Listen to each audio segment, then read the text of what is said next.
वगैरह आपके या फिर कोई आप रेलवे एग्जाम हो या किसी भी एग्जाम में, तो ये टॉपिक बहुत ज़्यादा पूछा जाता है। तो आज हम पढ़ेंगे गौतम बुद्ध के बारे में, जो गौतम बुद्ध बौद्ध धर्म के बारे में पढ़ेंगे। आज सिंपल सी बात ये है।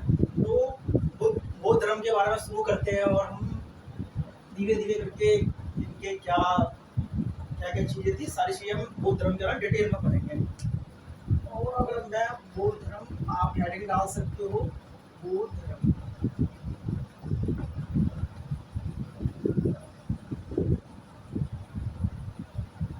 अगर मैं बौद्ध धर्म की बात करूं कि बौद्ध धर्म के संस्थापक कौन थे, मतलब बौद्ध धर्म के फाउंडर कौन थे, तो बौद्ध धर्म के संस्थापक कौन थे? गौतम बुद्ध।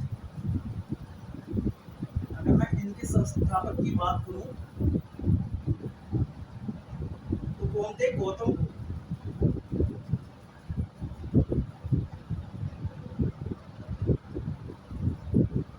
अच्छा, अगर बात की जाए कि इनका जन्म कहाँ हुआ था, तो इनका जन्म हुआ था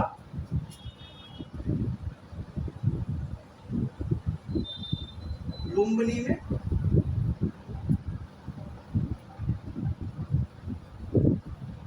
लुम्बिनी के कपिलवस्तु।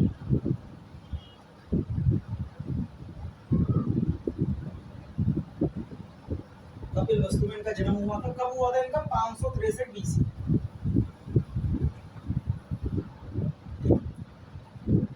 और इनके बचपन का नाम क्या था? सिद्धार्थ। जब इनका जन्म हुआ तो इनको प्यार से लोग सिद्धार्थ बुलाया करते थे। क्या बुलाया करते थे? सिद्धार्थ। तो इनका बचपन का नाम क्या था?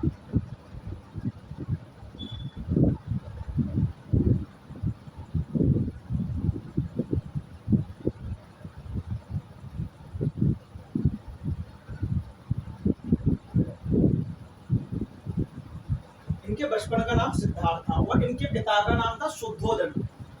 इनके पिता का क्या नाम था? शुद्धोधन।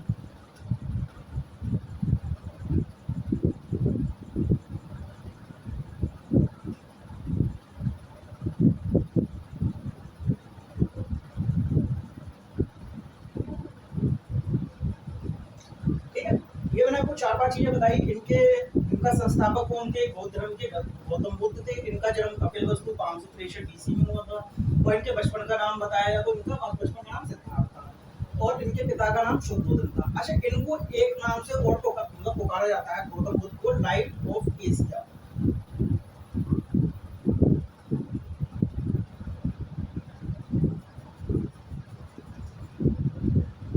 इनको लाइट ऑफ एशिया कहा जाता है, मतलब एशिया का ज्योतिपुंज। ठीक है, तो ये जो मैंने आप इनको बताया। अच्छा, अब इनका जन्म जब हुआ था, जब इनके जन्म के 7 दिन बाद इनकी माता जी का नाम और लिख लीजिए आप।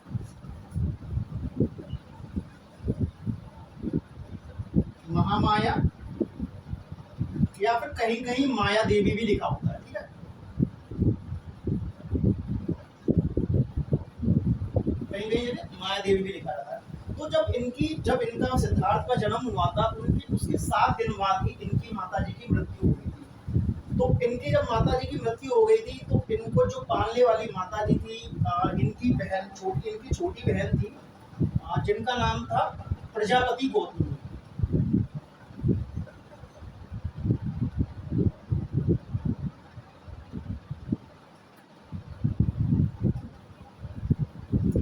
इनकी इनके पिता की तो शादी लगी। ठीक है, तो इन्होंने इनसे ही शादी कर ली। और उसके बाद जो सिद्धार्थ जी का लालन पालन था वो किसने किया था? प्रजापति गौतमी ने कहा था। और जो इनकी रियल मदर पूछा जाए पेपर में, तो रियल मदर कौन है इनकी? महामाया या माया देवी। कहीं कहीं माया देवी भी लिखा जाता है, कहीं कहीं महामाया भी बताया जाता है। और इनको लाइट ऑफ एशिया, मत एशिया का ज्योतिपुंज। और इनके पिता का नाम शुद्धोधन था। और इनके बचपन का नाम क्या? सिद्धार्थ था। और इनका जन्म कहाँ हुआ था? लुम्बिनी में हुआ था। या कहीं कहीं ऑप्शन लुम्बिनी भी दे सकता है, कहीं कपिलवस्तु भी दे सकता है, क्योंकि लुम्बिनी एक तरह से कपिलवस्तु में ही पड़ता है। और कब हुआ था? 563 BC में हुआ था। और इनका बचपन का नाम सिद्धार्थ था। इतना आप समझ गए, कोई दिक्कत नहीं। आप आगे बढ़ते हैं, धीरे धीरे आगे बढ़ते हैं। ठीक है, तो जब इनका जन्म हुआ था, तो इनका कुछ ऐसा था, जैसे कि पहले के टाइम जब जानते हो राजा महाराजा, जब इनका नामकरण हुआ था, तो मतलब ज्योतिषी वगैरह बुलाया गया। और तो ज्योतिषी ने एक बात बताई इनके बारे में कि ये आगे चलकर बहुत बड़े क्रांतिकारी बनेंगे। क्रांतिकारी इन द सेंस मतलब कि बहुत बड़े मतलब सच्चाई के मार्ग पे चलेंगे, सत्य के सबको मतलब एक बहुत बड़े साधु वगैरह साधु संत बनेंगे और सत्य के मार्ग पे चलेंगे। तो जब इनके पिता शुद्धोधन ने ये सब बातें सुनी तो उनमें उनको उनका दिमाग थोड़ा ठनक गया कि मतलब ये सब क्या, मतलब अगर मैं इतना सब कुछ इतना बड़ा राज्य है जो मेरा राज्य है, अगर मैं इसको अगर ये मेरे बेटे अगर इस राज्य को नहीं संभालेंगे अगर या फिर ये साधु बनेंगे तो इतना बड़ा राज्य कौन संभालेगा। तो इनको बहुत चिंता सताने लगी। अब एक पूछा गया कि भाई इसका कुछ मतलब एक थोड़ा बहुत उसका कुछ वो हो क्या कहते हैं कुछ ना कुछ तो सॉल्यूशन तो होगा ही होगा। तो आप जानते हो कि सॉल्यूशन का मतलब तो बस यही है कि शादी करा दो। शादी का मतलब ये है कि अगर शादी करा दोगे तो गृहस्थ जीवन में पड़ जाएंगे, गृहस्थ जीवन में पड़ जाएंगे, ज़्यादा इनको ज़्यादा इधर उधर ये अपना वो नहीं करेंगे ना। तो जब अब इनका जब जन्म हुआ 16 साल की बड़ी सुंदर कन्या थी जिसका नाम था यशोदा। क्या नाम था? यशोदा। तो इनकी पत्नी का नाम क्या हुआ? यशोदा। 16 साल की उम्र में इनका विवाह हुआ था।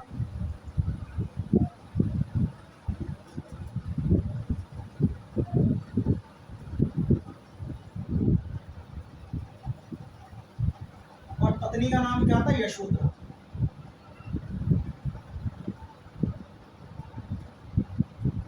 अब यशोधरा से इनका विवाह हुआ, सब कुछ बढ़िया चल रहा था और सारी चीजें अपने सही थी, मतलब कि मतलब ऐसा लग भी नहीं रहा था कि मतलब कहीं ये मतलब कुछ ऐसा कुछ करेंगे या साधु वगैरह बनेंगे। पर एक बार क्या हुआ इनके मन में पता नहीं क्या एक अलग सी एक चीज उत्पन्न हुई कि कहीं ना मतलब कि एक बार थोड़ा बाहर घूमा जाए। तो जब ये बाहर घूमने गए तो बाहर जब घूमने गए तो इन्होंने एक चीज देखी। बाहर इन्होंने 4 दृश्य देखे। ये आपने सबने नोट डाउन कर लिया होगा, मैं आपको कर देता हूँ।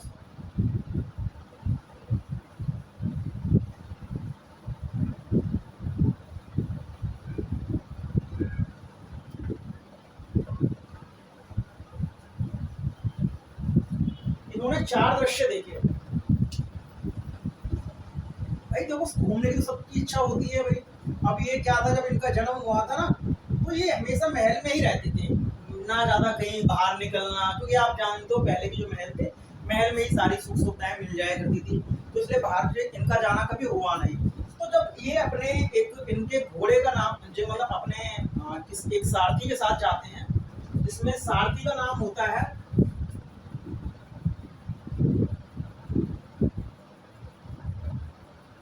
सारथी का नाम होता है चन्ना और घोड़े का नाम होता है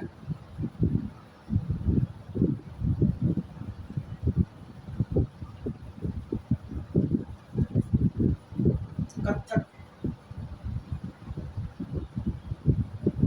जब इन्होंने जब ये अपने अपने सारथी का मतलब जो होता है जैसे कि आपने महाभारत देखी है, तो महाभारत में जब अर्जुन का जब युद्ध हो रहा था तो उस टाइम पर क्या था श्री कृष्ण जो थे इनके सारथी बने थे। तो ऐसे ही सारथी कहा जाता है जैसे कि जो घोड़े का मतलब आगे चलते हैं, आपने देखा भी होगा मूवी वगैरह में। तो सारथी थे चलना। अब ये बाहर बाहर मतलब घूमने गए तो कपिल वस्तु से बाहर घूमने गए। जब बाहर इन्होंने जब देखा बाहर इन्होंने 4 दृश्य देखे। 4 दृश्य एक तो ये देखा, सबसे पहले तो इन्होंने देखा एक बूढ़ा व्यक्ति।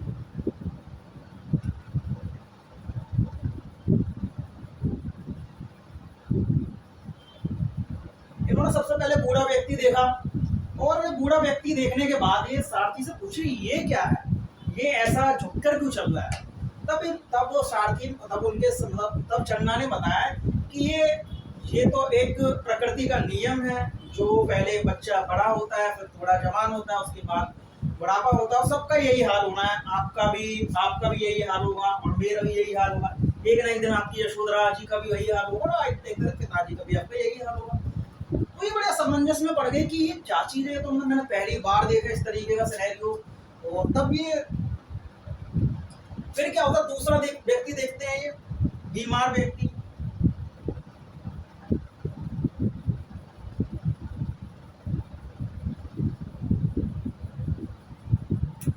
जब बीमार व्यक्ति देखते हैं तो पूछते हैं कि ये क्या है, ये कैसे, ये मतलब ये कहाँ जा रहा है कि ये व्यक्ति बीमार हो गया है और ये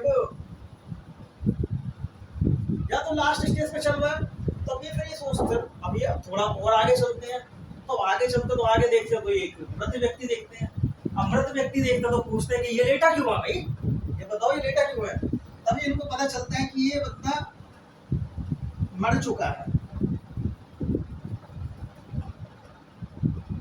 ये जो बंदा है वो मर चुका है और ये मृत व्यक्ति है और अब ये भगवान के पास चला गया है। तो उस टाइम पर बड़े मतलब एक तरह से आश्चर्यचकित रह जाते हैं मतलब ये चीजें देख के कि मतलब कि एक ना एक दिन सबको बूढ़ा हो जाना है, फिर बीमार हो जाना है, तो सारा सब कुछ तो बेकार है। और जब सब कुछ जब पता है ये कि सब कुछ ऐसा हो जाना है तो हम इतना क्यों परेशान रहते हैं सब। अब चौथा इन्होंने एक देखा, इन्होंने साधु।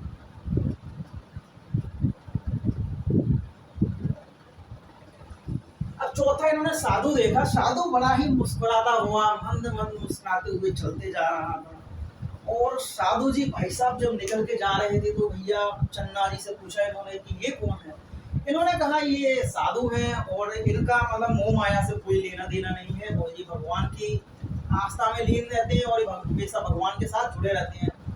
तो इनको भी बड़ा दुख हुआ था, इनको बड़ा मतलब एक अलग सी फीलिंग हुई कि मतलब हमें मतलब कि अब मुझे लगता है कि ग्रह त्याग करके अब तो सच्चाई के मार्ग में चलना चाहिए, सत्य की खोज में कि सत्य क्या है। अब ये बड़े परेशान हुए। अब ये घर पर आए।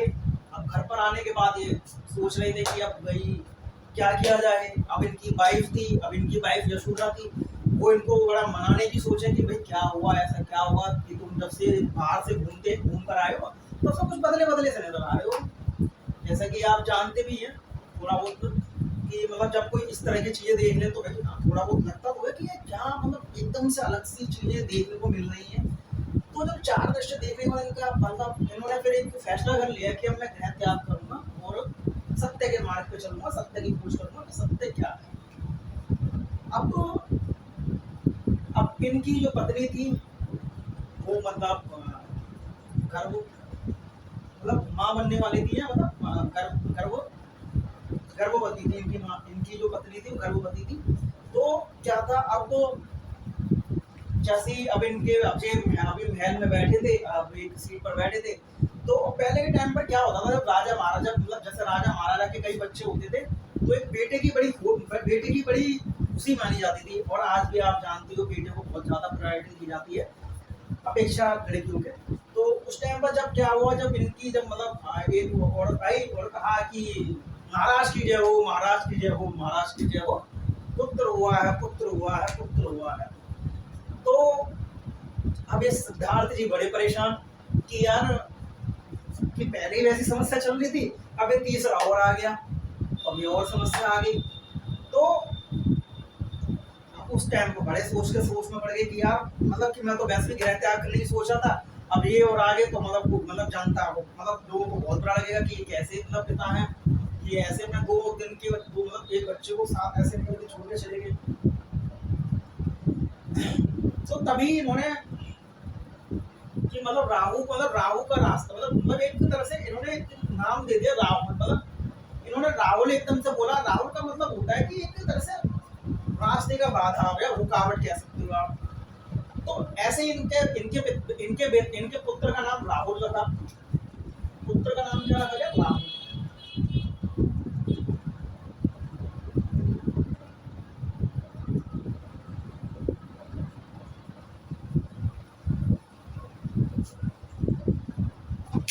अब ये बहुत परेशान हुए कि भाई अब क्या किया जाए।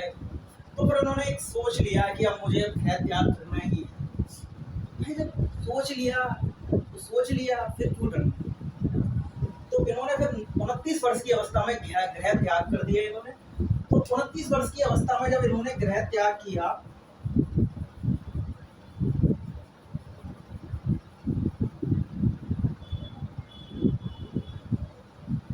तो इस चीज को महाभिनिष्क्रमण के नाम से जाना जाता है। महाभिनिष्क्रमण के नाम से जाना जाता है। तो इस चीज को जब इन्होंने ग्रह त्याग किया तो इस चीज को महाभिनिष्क्रमण के नाम से जाना जाता है। महाभिनिष्क्रमण।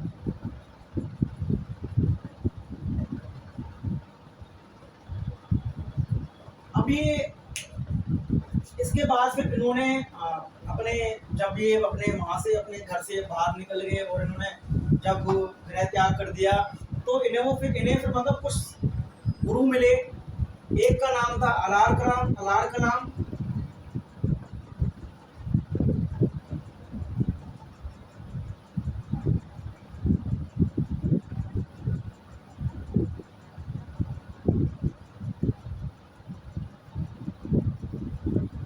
और दूसरे थे इनके रुद्रक राम को।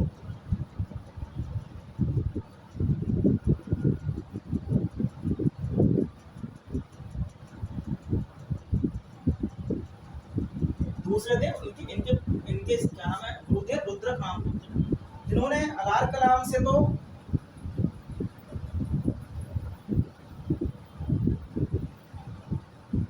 सांख्य दर्शन सीखा इन्होंने, और रुद्रक राम पुत्र से इन्होंने योग दर्शन सीखा।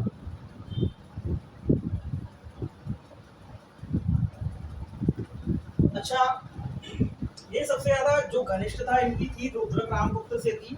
इन्होंने जब योग दर्शन सीखा, इन्होंने योग दर्शन में जब ये आए तो इन्होंने ना, तुमने ज्यादातर देखा भी होगा, ज्यादातर जो गौतम बुद्ध जी की मूर्तियां गौतम बुद्ध जी की प्रतिमाएं जितनी भी मिलती हैं, वो सारी योगावस्था में है। मतलब आप कभी भी यूट्यूब पे या गूगल पे सर्च करिएगा तो सारी उनको तस्वीरें वगैरह मिलती है ना, सारी उनकी मतलब एक योग करते हुए दिखाई गई है सारी पिक्चर्स। तो जब इन्होंने अलार कलाम से और रुद्रक राम पुत्र से जब इन्होंने शिक्षा प्राप्त की, अब उसके बाद क्या हुआ, अभी मेडिटेशन में बैठ गए। इन्होंने 6 वर्ष तक कुछ भी नहीं खाया ना कुछ पिया। तो इन्हें ज्ञान की प्राप्ति हुई।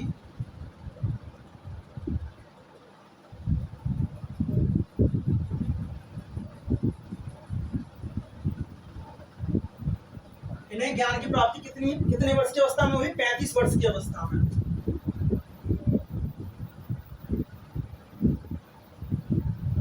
जब इन्हें ज्ञान की प्राप्ति हुई 35 वर्ष के। अच्छा, एक इनकी साथ एक कहानी है। जैसे कि इनका जन्म हुआ और इनकी मृत्यु हुई और इनको ज्ञान की प्राप्ति हुई, एक वैशाख पूर्णिमा, मतलब वैशाख पूर्णिमा का नाम आता है, जो जैसे कि आप लोग सभी जानते होंगे वैशाख पूर्णिमा मनाई जाती है हमारे भारत में और बाहर भी मनाई जाती है। तो जब इनमें कोइंसिडेंट कहो या कुछ भी कहो, इनके साथ जो भी हो, इनकी जो मेन घटनाएं थी वो सारी वैशाख पूर्णिमा को हुई थी। अच्छा, वैशाख पूर्णिमा को आप एक प्रसाद बढ़ता है, खीर का प्रसाद बढ़ता है। जब ये इनको ज्ञान की प्राप्ति हुई तो इनके एक शरीर से एक अलग सी सुगंध सी निकलने लगी। तो जब इन्होंने व्रत खोला था तो उस टाइम पर खीर से इन्होंने व्रत खोला था अपना, तो तभी से खीर का प्रसाद तब से ही बढ़ना शुरू हुआ था। तो अब ज्ञान की प्राप्ति उन्हें कब हुई थी? 35 वर्ष की अवस्था में। कहाँ पर हुई थी इन्हें? बोध गया में।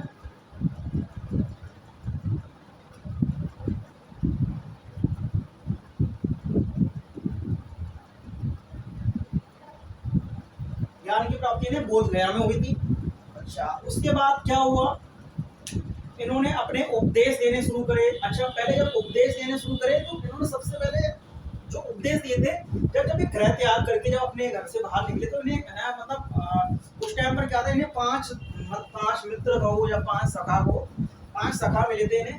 तो उस टाइम पर वो मतलब ये भी उनके साथ ही मतलब अपने ध्यान वगैरह करते थे उस टाइम पे, है ना। तो इन्होंने सबसे प्रथम जो अपने उपदेश दिए थे उन्होंने अपने दोस्तों को ही दिए थे।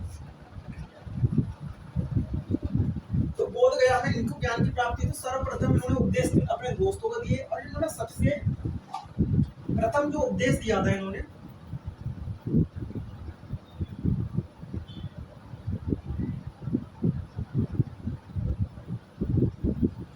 प्रथम उपदेश उन्होंने सारनाथ में दिया था। ठीक, प्रथम उपदेश उन्होंने सारनाथ में दिया था। और किस भाषा में दिया था? पाली भाषा में। उस टाइम पर पाली भाषा मतलब बहुत चलन में थी, आज तो खैर नहीं बोली जाती है, पर उस टाइम पर पाली भाषा बहुत ज्यादा बोली जाती थी। उसके बाद अब जैसे कि अब एक बात और पूछी जाती है, सबसे ज्यादा इन्होंने उपदेश कहाँ दिए थे भाई? सबसे प्रथम उपदेश तो सारनाथ में दिया था। अच्छा, इस कंडीशन को लिख दो, इस चीज को प्रथम उपदेश जब दिया था इस चीज को, मतलब जो उपदेश देने को, इस उपदेश देने की क्रिया को धर्म चक्र प्रवर्तन के नाम से जाना जाता है। मैंने आपको दो टर्म लिखवाई थी, एक तो गृह त्याग, जब गृह त्याग किया था उन्होंने तो महाविनिष्क्रमण कहा जाता है, और जब उन्होंने उपदेश दिए थे उन्होंने धर्म चक्र प्रवर्तन कहा जाता है।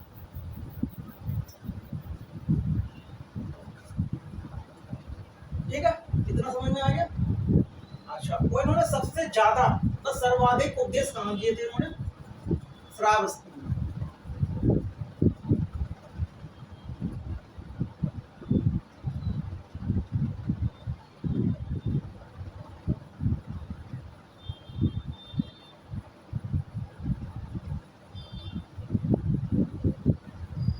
सबसे ज्यादा इन्होंने उपदेश दिए थे श्रावस्ती में। श्रावस्ती कहाँ पर है? जो उत्तर प्रदेश में ही पड़ती है श्रावस्ती। तो अब देखो एक चीज का ध्यान रखना, इनके नाम पर ना ये मतलब प्लेसेस पूछे जाते हैं कि मतलब कहाँ पर हमने कहाँ क्या किया था, क्या क्या किया था। तो सबसे पहले तो इनका जो जन्म हुआ था कपिलवस्तु लुम्बिनी में, नेपाल के पास पड़ता है, वहां पर इनका जन्म हुआ था। कब हुआ था? 563 ईस्वी में। अच्छा, और दूसरा इनको ज्ञान की प्राप्ति कहाँ पर हुई थी? बोधगया में, निरंजना नदी के किनारे। निरंजना नदी को ही फाल्गु नदी कहा जाता है। अच्छा, और ज्ञान की प्राप्ति पीपल के पेड़ के वृक्ष के नीचे हुई थी। अच्छा, तीसरा इन्होंने प्रथम उपदेश जो दिया था वो सारनाथ में दिया था, और थर्ड चीज इसमें सर्वाधिक जो उपदेश दिए थे उन्होंने श्रावस्ती में दिए थे। ठीक है, और किस भाषा में दिए थे? पाली भाषा में दिए थे। ये जो चार पांच चीजें पूछी जाएगी। अच्छा, जो मतलब चार पांच चीजें बहुत ज्यादा पूछी जाती है, मतलब हर पेपर में पूछी जाती है लगभग, मतलब। अच्छा, अब देखो इनकी जो मृत्यु हुई थी कहाँ पर हुई थी, इस बात को और लिख लो आप। मृत्यु को निर्माण भी करना था।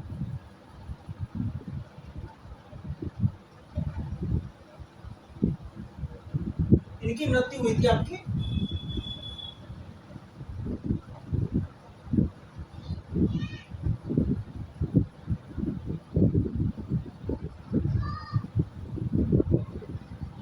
कुशीनगर में।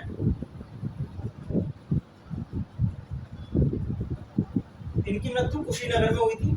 और उसके बाद इसके बाद क्या, अब देखो एक, चलो मैंने इतना आपको बता दिया जितना ये सब पूछा जाता है। और अब देखो इनकी एक कहानी ये मिलती है, जैसे कि जब ये क्या नाम है श्रावस्ती में जब जा रही थे तो इनको एक डाकू मिला था, उंगली काट, उंगली मतलब एक वो क्या करता था, मतलब लोगों की उंगली काटता था और वो उंगलियों की माला पहनता था वो। तो मतलब एक तरह से बहुत भयानक दृश्य था ये सब देखा जाए जब। तो अब जब क्या था, जब ये मतलब अब ये अपने मतलब सो रहे थे, मतलब पेड़ के नीचे सो रहे थे, तो ये मतलब डाकू आया और कहा कि हाँ भाई लग जाओ, मुझे आपकी उंगली चाहिए। तो तब ये मतलब तब ये बड़े मुस्कुराते हुए ओके कोई दिक्कत नहीं है। और तब ये कहे कि मतलब तुम्हें डर नहीं लगता, मैं तुमसे उंगली मांग रहा हूँ। तो उन्होंने कहा कि डर तो तुम्हें लग रहा है, मुझे क्या डर, मैं तो अच्छे काम करता हूँ और मुझे कोई किसी बात का डर नहीं है। तुम जब भी निकलोगे डरते हुए निकलोगे, कभी तुम दिन में नहीं निकल सकते हो, कहीं तुम ऐसी जगह नहीं जा सकते हो यहाँ पर बहुत सारे लोग हों, वहाँ नहीं जा सकते हो। तो उस टाइम पर ये जब क्या नाम है जो उंगली वाला डाकू था ये बहुत प्रभावित हुआ। तो धीरे धीरे करके उसने फिर मतलब इसकी बौद्ध धर्म को अपनाया और आगे चल के उसका अनुयायी बना। अब एक कहानी थी, मतलब एक कहानी और भी है, जैसे कि एक इनके शिष्य हुआ करते थे। वो शिष्य बड़े मतलब इनको बहुत ज्यादा गालियां देते थे, मतलब इनकी मतलब ज्यादा रिस्पेक्ट नहीं करते थे, बहुत ज्यादा मतलब तंग किया करते थे।